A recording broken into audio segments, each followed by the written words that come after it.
ఒక మాట ఇంకేం చెప్పావు అంటుంటే ఒక్క మాట వినండి. ఇక్కడ ఇది విని మీరు ఒక సమాధానం చెప్పాలి నాకు. దీని అర్థం చెప్తా. నివృత్త వనవాసంచ త్వయా సార్ధమరిందమం అభిషిక్తమయోధ్యాయాం క్షిప్రం ద్రక్ష్యసి రాఘవం.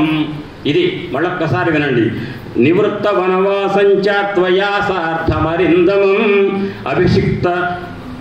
అభిషిక్తం అయోధ్యాయాం క్షిప్రం దక్ష్యసి రాఘవం. శత్రుమర్ధనుడైన శ్రీరామచంద్రుడు వనవాసం పూర్తి చేసుకున్న తర్వాత నీతోటి కూడి అయోధ్య నగరానికి వెళ్ళి పట్టాభిషిక్తుడు అవ్వటం త్వరలోనే చూస్తావు సీత అని నేను చెప్పాను అని చెప్పిన తర్వాత ఏం జరిగింది? ఇంకా చిట్ట చివరి శ్లోకం సుందరకాండలోది. తతో మయావాభిరధీన భాషిణ శివాభిరిష్టాభిప్రసాదిత జగామ శాంతిం మమలై మైథిలాత్మజ తవాతి శోకేన తథాతి పీడిత అని చెప్పాడు. ఏంటంటే ఎంతో మానసికంగా చెదురుబాటుకు లోనైనటువంటి సీతమ్మ మానసిక ధైర్యాన్ని కోల్పోయి ఎంతో ఒక దీనంగా ఉన్నటువంటి ఆ అమ్మకు నీ వైభవం చెప్పా, వానర సైన్యం వైభవం చెప్పా. అక్కడేం చెప్పాడండి? నేను ఈ లోకానికి దాటొచ్చా. గోష్పదీకృత వారాస్యం అని అన్నారు కదా. మసికీకృత రాక్షసం ఇంకెక్కడ కొంతే అయింది. అంటే గోష్పదీకృత వారాస్యం అంటే ఆవు కాలు గిట్ట ఊపితే వచ్చిన గుంటలో ఉన్న నీళ్ళని ఒక మానవుడు ఎంత తేలిగ్గా దాడతాడో 800 మైళ్ళ సముద్రాన్ని అంత తేలిగ్గా దాటావు ఆంజనేయ అని చెప్తే, మసికీకృత రాక్షసం అంటే వామ్మో దోమ ఉంది తొదకాయ కత్తుల్లాండి అంటారు ఎవరన్నా, ఇట్లా అంటారు. అంటే మనం ఒంటి మీద వాలిన దోమ ఎంత తేలిగ్గా ఇట్ట అనగలుగుతాము. రాక్షసు ఇట్ట అన్నాడు. అనబట్టి 80,000 మందిని చంపగలిగాడు ఒక్కడే. అటువంటి ఆంజనేయుడు ఏం చెప్పాడంటే, అమ్మకు నేను ధైర్యాన్ని నూరిపోయటానికి ఇక్కడున్న విషయాలు చెప్పా. రామ నిరంతరం నువ్వు ఆమె కోసమే దుఃఖిస్తున్నావు అని చెప్పా. సుగ్రీవుడితో స్నేహం చెప్పా. సుగ్రీవ సైన్యం మొత్తం కూడా నీ అన్వేషణకే ఉపయోగపడుతుందని చెప్పా. రామచంద్రుడు ఒక్కసారి ధనుష్టంకారం చేస్తే లంకలో రాక్షసుల గుండెలు పగులుతాయని చెప్పా. రావణుడి దగ్గరికి రావణ నా రాముడు అంటే ఎవరనుకున్నావు అని చెప్పి చరణాగ్రమునని భుజాదర్పమడచిన ధూర్జటి విల్లు లీలతుంచి వైచే ఇలా చెప్పుకున్నాం కదా. అంత వైభవం కలిగిన నా రాముడి యొక్క వైభవం ముందు, పరాక్రమం ముందు నువ్వు ఎంత కుందేలు లాంటి వాడు అని చెప్పి రావణుని నుండి భయపెట్టొచ్చాను. ఇక సీతకు ధైర్యం వచ్చింది. అంటే ఇంకా చెప్పేం లేదు, నేను చెప్పటం వల్ల ఆ భయం పోగొట్టుకుంది. అయినప్పటికీ కొంచెం దుఃఖిస్తున్నదంట. ఇంకా నువ్వు చెప్పిన తర్వాత నువ్వు దుఃఖిస్తుంది అంటే నువ్వు రావాలని నీ కోసం దుఃఖిస్తుంది అన్నట్ట. అప్పుడు బయలుదేరతాడని ఆ రకంగా చెప్పి నీ మాట చెప్పిన తర్వాత, నీ విషయం చెప్పిన తర్వాత ఆమెను ఓదార్చి ప్రసన్నురాలను చేశాను. నా మనస్సులోనే వినండి, నా మనస్సులోనే నేను చూస్తుండగానే నాకు చెప్పింది. తవాతి శోకేన తథాతి పీడిత జగామ శాంతిం మమ మైథిలాత్మజ. మైథిలీదేవి మనశ్శాంతిని పొందింది అని తప్పిపోయిన సీతమ్మ 10 నెలల వరకు ఎక్కడుందో తెలవని సీతమ్మ మళ్ళీ అక్కడ ఫలానా చోట ఉందనేటువంటి విషయాన్ని గురించి చెప్పబడినటువంటి 2876 శ్లోకాలతో కూడుకున్న ఈ సుందరకాండలో విషయాలు 7 రోజులు చెప్తే అంతో 14 రోజులు చెప్తే ఇంకొంచెం విస్తృతంగా చెప్పొచ్చు. ముందు మా చైర్మన్ గారు నేను అన్నట్టుగా 2 గంటలు జనాలు అక్కడ కూర్చుంటారండి అని. మరి 2 గంటలు అయితే కూర్చున్నారు 7 రోజులు బాగానే. అంటే 2 గంటలు 2.5 గంటలు మిమ్మల్ని కూర్చోబెట్టి నేను చేసుకుంటాను. కానీ ముందు చైర్మన్ గారు చెప్పినట్టు జనాలందరికీ మెసేజ్లు వెళ్ళి వచ్చి కూర్చుంటే ఏ భాగవతమైనా 2 గంటలు చెప్పొచ్చు, 3 గంటలు కూడా కూర్చోబెడతాను నేను. కానీ ఇక్కడికి రావాలి అంటే నాకు మరీ నవ్వు వచ్చే అంశం ఏంటంటే, పారాయణం మేమేం చేస్తాం సార్ అన్నారు. పారాయణం ఇప్పుడు ఈ 7 రోజులు మీరు చేసింది ప్రవచనం చెప్పింది ఎవరు, విన్నది ఎవరు? అంటే మీరు శ్రవణం చేశారు, నేను కీర్తనం చేశా. కానీ కాదు, మీరు నేను కలిసి పారాయణమే చేశాం. పారాయణం అంటే అర్థం ఏంటి? శ్లోకం చదివి దాని అర్థాన్ని అర్థం చేసుకొని ఆకళింపు చేసుకొని ఆనందపడుతూ హృదయంలోకి ఆ భావాన్ని అవిద్యానాం అంతస్థిమిరమిహిరద్వీపనగరీ జడానాం చైతన్యస్తబకమకరంద శృతి ఝరి అన్నారు. తర్వాత మహిమ్ములాధారే కమిపమణపూరే హుతవహం స్థితం స్వాధిష్టానే హృది మరుతమాకాశమపరి మనోపి భ్రూమధ్యే సకలమపి భిద్వా కులపథం సహస్రారే పద్మే సహరాసి పశ్చా విహరసే ఉంది కదా. ఏంటి ఆ శ్లోకం? మహిమూలాధారే కమిమణపూరే మణిపూరే హుతహం స్థితం స్వాధిష్టానే హృదయమాకాశముపరి ఆకాశం ఉపరి ఇక్కడ మనోపి భ్రూమధ్యే సకలమపి భిత్వా కులపథం సహస్రారే పద్మే సహరసే సహరసే అన్నారు. అంటే అర్థం ఏంటంటే మూలాధార చక్రం దగ్గర వెన్నెముక కింద ఉన్నటువంటి పార్వతీదేవి అనే లలితమ్మను యోగ సాధన చేసి లలితా సహస్రనామం చేస్తే ఇక్కడ సహస్రార కమలం దగ్గర పరమేశ్వరుడితో సీతమ్మ అంటే లలితమ్మ వెళ్ళి ఇక్కడ శివశక్త్యైక్య రూపేణ స్థితిని కనుక పొందితే అప్పుడు లలితా సహస్రనామం పూర్తవుతుంది. అప్పుడు ఇక్కడ కలిసి శివుడితో కలిసి సరదాగా ఆడుకునే అమ్మ పేరేంటంటే అప్పుడు శివశక్త్యైక్య రూపిణి. ఎవరామే? లలితాంబిక. ఆ లలిత యొక్క తత్వం అందులోనే చెప్పాడు. మహిమూలాధారేక మణపు అంటే శ్లోకం చదువుకుంటూ పోవటం కాదు, దాన్ని అర్థం చేసుకొని కనుక దాన్ని హృదయగతం చేసుకుంటే అది పారాయణం అంటారు. దాన్ని పారాయణస్య భావం పారాయణం అన్నారు పెద్దలు. అంటే మనం ఈ వారం రోజులు చేసిందంటే సుందరకాండ పారాయణం, ప్రవచనం లాంటి పారాయణం చేశాము. నేనైతే ఆనందపడ్డా, మీరు ఎంత ఆనందపడ్డారో మీ మనసులో చెప్తాయి. ఒక్క మాట ఇది అయిన తర్వాత ఒక్క మాట చెప్తాను.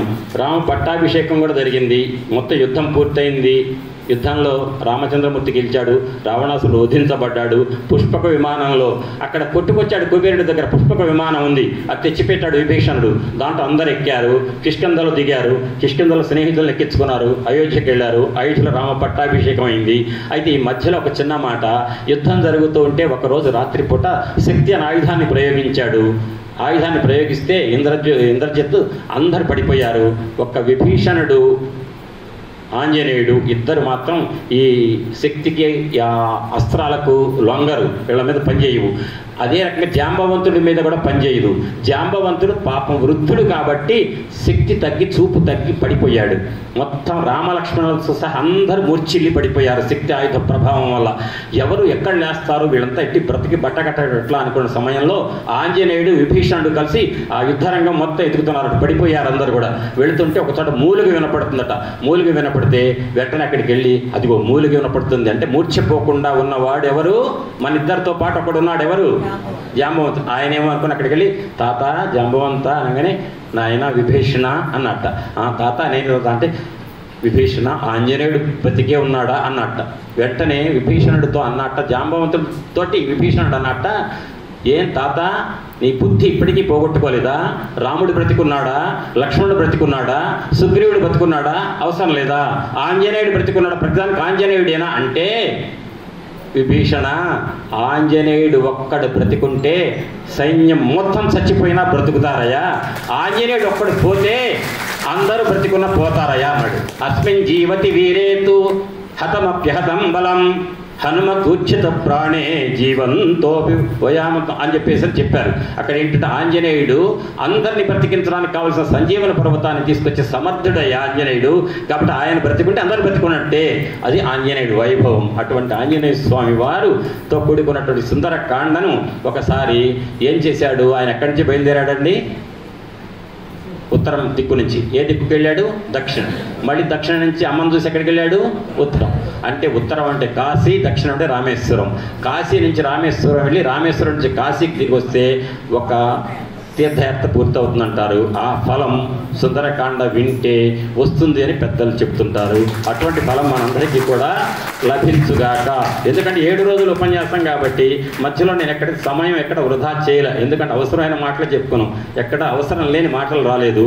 అయితే 7 రోజులకు చాలదు అని నాకు తెలుసు. అయినా చాలెట్టుగా గొప్ప గొప్ప శ్లోకాలు ఏమన్నాయి, వాటిని వదిలిపెట్టకుండా, ఎందుకంటే విన్నవాళ్ళు ఎవరు మామూలు వాళ్ళండి? విన్నవాళ్ళు ప్రతి క్షణం కూడా ఆనందించే వాళ్ళే విన్నారు. కాబట్టి మీ అందరికీ కూడా అందులో చివరి రోజు అనుకోకుండా వారంలో ఒక్కరోజు కుదిరేది ఎప్పుడంటే శనివారం నాడే కుదురుతుంది మా సార్కి, రాములు గారికి. ఇవాళ శనివారం అయింది కాబట్టి పిలవగలిగా, లేకపోతే ఏం పిలుస్తాం? మా సుబ్రహ్మణ్యం గారు తోడలేడు అనుకోండి, మా గీతా వెంకన్న గారు పట్టుకొచ్చేవాళ్ళు. ఎట్టో ఒకటి సార్ వచ్చి ఒక అరగంట అన్నా ఉంటే బాగుండు అనుకున్నాం. వారికి ఏదో జూమ్ మీటింగ్ ఉండి ఆ కాంగనే వచ్చారు. వచ్చి మనందరినీ ఈ సుందరకాండ ఆయన గారి గొప్పతనం చెప్తా ఒకసారి అండి. 30 ఏళ్ల కింద 40 ఏళ్ల కింద పెదముత్తిలో 108 రోజులు హనుమాన్ చాలీసా పారాయణం చేస్తే అందులో ఆంజనేయ స్వామి లాగా గంతులు వేసినటువంటి ఆయన కనపడుతున్నారు. అట్లా ఏదైనా గురు పూజలు జరిగితే ఆంజనేయ స్వామి లాగా చేస్తారు. మొత్తం జీవితం మొత్తాన్ని కూడా ప్రజాసేవకు అంకితం చేసిన మహానుభావుడు అనమాట. వారి గురించి ఆయన ఇప్పుడేం అనలేరుగా, అవన్నీ చెప్పొద్దాం అని అనలేరు కనుక ఆయనకి చూడలేదు. కానీ చూస్తే ఆగమంటారు. అయితే ఏంటంటే అవన్నీ ఆయనకి ఇష్టం ఉండవు. అయినప్పటికీ కూడా ఈ ఈకే గారి ట్రస్ట్లో ఖమ్మం జిల్లా తరఫున ఆధ్యాత్మికత వైపు నన్ను కాస్త లాగటంలో ప్రోత్సహించిన వారిలో వారు మన చైర్మన్ గారు. ఎట్టాగో తెలుసు ఆయనకి ఏంటంటే ఆరాటం. రుక్మిణి కళ్యాణ్ అక్కడ చెప్తే అక్కడికి వచ్చారు. ఎక్కడ మన స్వర్ణభారతి అక్కడికి వచ్చి 2:30 గంటల కలవడానికి కూర్చున్నారు. నెక్స్ట్ డే పొద్దున్న 6ంటికే ఫోన్ చేసి మా వాసవులు అడుగుతున్నారు, మా దగ్గర రుక్మిణి కళ్యాణం చెప్పాలన్నారు. ఏమంటే రాత్రే కదండి చెప్పిందన్న అంటే, అయినా సరే మా వాళ్ళు అడుగుతున్నారు. లేదండి మళ్ళీ అదే చెప్తే కనుక ఊళ్ళో అందరూ వాడికి ఒక రుక్మిణి కళ్యాణం వచ్చామో అంటారండి నాకు. అంటే ఏమనుకోరు చెప్పమని చెప్పించారు. 9వ తారీఖు స్వర్ణభారతులు చెప్పిస్తే 14వ తారీఖు వాసవిక నికా పరమేశ్వర గుడిలో చెప్పించారు చైర్మన్ గారు. అప్పటి నుంచి ఆయనకి ఏంటంటే భాగవతం అన్న పద్యాలన్న బాగా పిచ్చి, అదే ఆనందాన్ని అందరూ అనుభవించేట్టు చేయాలన్న తాపత్రయంతో ఈ పెట్టించిన ఈ కార్యక్రమానికి మరి వాళ్ళు వచ్చినట్టే మొదటి నుంచి అందరూ వస్తే ఎంతమంది వింటారండి? శ్రవణం ఫలితం మామూలుగా ఉంటుందండి? ఇవాళ ఎందుకు వచ్చారు, మనం ఎందుకు రాలేకపోయారు తేడా మీకే తెలుస్తుంది. సరే అదైనా కానివ్వండి. శ్రవణం, కీర్తనం, విష్ణు స్మరణం, పాదసేవనం, అర్చనం, వందనం, దాస్యం, సఖ్యం, ఆత్మనివేదనం, ఇది పుంసార్థ విష్ణు భక్తిశ్చే నవలక్షణం. ఈ 9 భక్తి మార్గాలలో శ్రవణానికే ప్రథమ పీట వేశారు. శ్రవణం చేసేవాళ్ళు ఇప్పుడు అభిముఖంగానే ఉంటారు, చెప్పేవాడు ఇటే ఉంటాడు. చెప్పేవాడు నేను 2 గంటలకు సిద్ధమై కూర్చున్న వాడిని గంటగానే దిగితే చైర్మన్ గారు ఊరుకోరు. ఒకవేళ ఆయన పోతే 1 గంట చెప్పాడు, రేపు చెప్తాడులే అని ఆయన అనుకున్నా, ఏసారి 1 గంట చెప్పొచ్చు కదా అంటారు. అంటే నేను దిగటానికి లేదు 2 గంటలు, కానీ దిగటానికి బయటికి పోవటానికి అవకాశం మీకుంది. చేతులు ఆయుధాలు ఉన్నాయి, అడ్డం పెట్టుకుని బయటికి వెళ్ళొచ్చు, వచ్చింది ఫోన్ అని. అయినప్పటికీ కూడా కదలకుండా ఆయుధాలను కూడా ప్రక్కన పెట్టి విన్నారు. ప్రతిరోజు ఎవరైతే ఎంతమంది వచ్చారో అంతమంది కూడా శ్రద్ధాసక్తులతో విన్న మీ అందరికీ కూడా ఆ సీతారామచంద్ర హనుమస్వామి యొక్క పరిపూర్ణ అనుగ్రహం మీకు ప్రసరించాలి. అది మీకు నాకు కూడా స్వస్తి కలగాలి అని. తర్వాత ఎప్పుడైనా సరే లలితా సహస్రనామం గురించి కానీ సౌందర్య లహరి గురించి కానీ ఉపన్యాసం చెప్పించుకుంటే ఆ ఆనందం వేరు. అర్థమైతే ఆనందం వేరు. అర్థం తెలవకుండా పారాయణం చేస్తే దాని అర్థం లేకుండా పారాయణం చేస్తే ఏమంటారండి? దాన్ని అరుపు అంటారు, అరిచినట్టు అంటారు. ఎందుకంటే దానికి అంటున్నారు ఊరికే, ఏంటి దాని అర్థం తెలవాలి. అంటే నేను మిమ్మల్ని ఏమీ నిరుత్సాహపరచట్లా, తెలుసుకోండి అవకాశం. ఎందుకంటే మీరు సౌందర్య లహరి అంటే బాగా ఇష్టపడుతున్నారు. సౌందర్య లహరి రాసింది ఎవరండి? ఆదిశంకర భగవత్పాదులు వారు. ఆయన మీద గౌరవం ఉందిగా బాగానే. ఆయన చెప్పిన మాటలు అన్నీ వినాలిగా. ఆయన ఒక్కటే చెప్పాడు, మీరు ఏదైనా చదవండి, జ్ఞాత్వా కుర్వీత కర్మాణి. దాని అర్థం తెలుసుకోకుండా చదివితే దండగా. జ్ఞాత్వా కుర్వీత కర్మాణి, తెలుసుకొని చేయండి. తెలుసుకొని కనుక చేయకపోతే ఎంతో అంతే వస్తుంది ఫలితం. తెలుసుకొని చేస్తే అనేక రెట్లు వస్తుంది. అంతే రావాలా, అనేక రెట్లు రావాలా? అక్కడ మాట అది మాత్రం అనేక రెట్లు కావాలి. పుణ్యస్య ఫలమిచ్చంతి పుణ్యం నిచ్చంతి మానవ నా పాప ఫలమిచ్చంతి పాపం కుర్వంతి యత్నతః. శాస్త్రం చెప్తుంది ఏంటంటే పుణ్యఫలము పుణ్య కార్యక్రమాలు చేయండి రా, కాస్త పుణ్యఫలం వస్తుంది మంచిదంటే నాకు పుణ్యఫలం కావాలి. అరే పుణ్యం చేయండి, మరి రాండి పొద్దునే ఉపన్యాసాలు చెప్పిస్తున్నారటంటే నాకు కాస్త ఇంటి దగ్గర పనులు ఉన్నాయి అంటే పుణ్యఫలం కావాలి. పుణ్య కార్యక్రమాలు చేయడానికి మాత్రం నాకు ఓపిక లేదు. అంటే నేను ఇక్కడున్న వాళ్ళని అంటలే, రాని వాళ్ళని అంటున్నా అని. నా పాప ఫలం ఇచ్చింది పాపం కుర్వంతి యత్నత. అరే ఆ పాపం అది చేస్తే పాపం తగులుతుంది అంటే అమ్మో నాకు పాప ఫలం తగలకూడదు.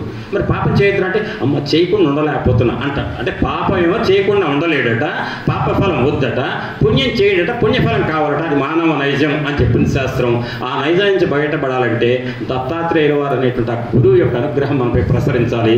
దత్తాత్రేయుల వారు ఎవరు అంటే అమ్మవారి శక్తి స్వరూపిణి కలిగిన వాడి. అటువంటి దత్తాత్రేయుల వారి యొక్క అనుగ్రహం మీ పైన నా పైన వర్షించాలని చెప్పి ఆ అమ్మను అయ్యను ప్రార్థిస్తూ ఈ వారం రోజులు విన్నటువంటి సుందరకాండ ఉపన్యాసాలు విన్న మీ అందరికీ కూడా చెప్తారు కదా, జానకి రామచంద్ర దర్శనం కూరతడెవడు గాని ముందు నిన్నడుగా వలయు నీ కృపా దృష్టి లేక పినాకి ఏని అడుగిడడులోన ద్వారమునందు నీవు.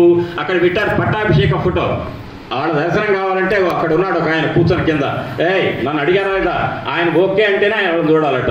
ఆయనకే ముందు దండం పెట్టాలి. ఎందుకు? జానకి రామచంద్ర దర్శనము కోరు అతడు ఎవడు గాని ముందు నిన్నడుగా వలయు. ఆంజనేయ నిన్ను నీ కృపాదృష్టి లేక పినాకి ఏని. పినాకి అంటే ఎవరు? శివుడు. ఆయన కూడా వీళ్ళ దర్శనం చేసుకోలేడు నీ అనుమతి లేకపోతే. కాబట్టి అడుగిడగులోన ద్వారమునందు నీవు. ఆ సీతారాముల గుడిలో ప్రతి గుడికి కూడా ఎదురుగా ఆంజనేయ స్వామి వారు ఉంటారు. ఆయనకు ముందు దండం పెట్టి సీతారాముల దర్శనానికి వెళ్ళవలసి వస్తుంది.